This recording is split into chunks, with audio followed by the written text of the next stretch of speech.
পুরুলিয়ায় বাম কংগ্রেস জোট প্রার্থী নেপাল মাহাতোর কাছে কাঁটা ফরওয়ার্ড ব্লক। রাজ্য জুড়ে কংগ্রেসের সঙ্গে বামেদের জোট হলেও পুরুলিয়া ও কোচবিহারে আলাদা প্রার্থী দিয়েছে বাম শরিক ফরওয়ার্ড ব্লক।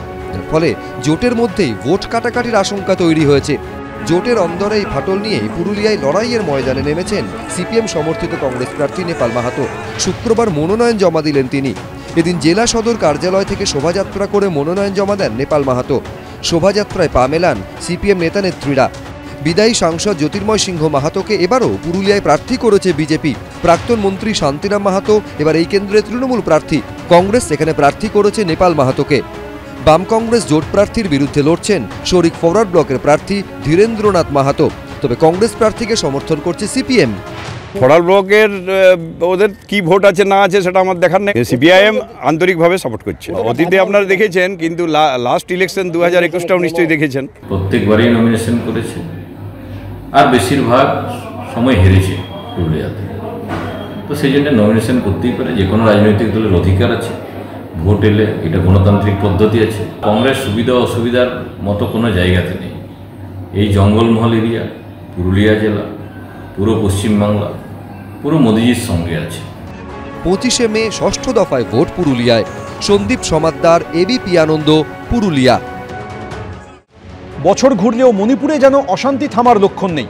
লোকসভা ভোটেও রিগিং ও বুথ দখলের অভিযোগে তপ্ত হয়ে ওঠে উত্তর পূর্বের পাহাড়ি রাজ্য। 30শে এপ্রিল মণিপুরের 6টি বুথে পুনর্নির্বাচন করাতে হয় কমিশনকে।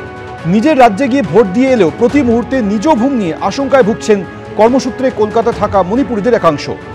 इधर काम करके रहता है। मैं मणिपुर में 19 तारीख फर्स्ट फेज में वोट देता है। वहाँ पर पूरा हिंसा हो रहा है।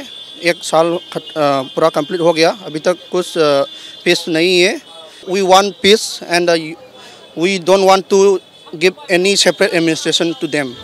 19শে এপ্রিল এবং 26শে এপ্রিল 2 লোকসভা আসনযুক্ত মণিপুরে 2 দফায় লোকসভা ভোট করিয়েছে নির্বাচন কমিশন। বিরোধীরা রিগিং ও বুথ দখলের অভিযোগ তোলায় 30শে এপ্রিল মণিপুরের 6টি বুথে পুনর্নির্বাচনও করাতে হয়।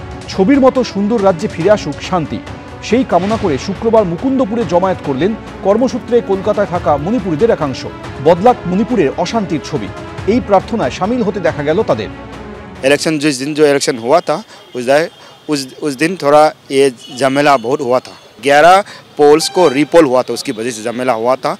जो नया गवर्नमेंट आएगा उसका नंबर 1 प्रायोरिटी काम यही होना चाहिए कि मणिपुर से जल्दी पीस चाहिए।